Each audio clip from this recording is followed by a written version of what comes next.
As I was preparing myself to rest for the flight is when my boss sent me a message asking me, "Hi, how are you? How's the team in Mumbai?" This is not an unusual message from my boss. He checks up on the crew, checks up on stations. I just figured maybe he was asking something about the flight, you know. And that's when he said, "Oh, okay. I know you've heard what's happening in the country." I said, yeah, I have. It's a sad day. And he said, "So, since you guys are there, kazi kwenu." I actually was at the cargo hold whilst he was being placed in. And, you know, let alone that he was the late Prime Minister, it's the feeling of a child, you know.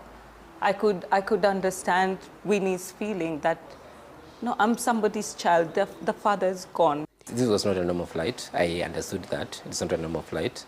And Kenya Airways did everything to accommodate the government delegation and the family members who were traveling. And of course, there were emotions running around. People were sad. And everybody, especially from Kenya Airways, wanted everything to be perfect. When the call sign for the flight was changed from KQ 2003 to RAO 001, that changed everything. The family were overwhelmed. They cried tears. The members of the delegation, they cried, you know. It was such a touching moment and thoughtfulness from Kenya Airways.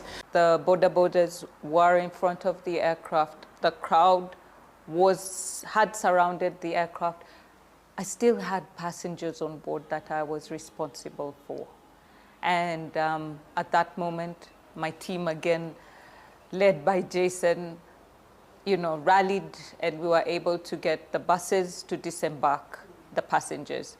Once the passengers had gotten on the bus and were safely whisked away, we secured ourselves in the aircraft,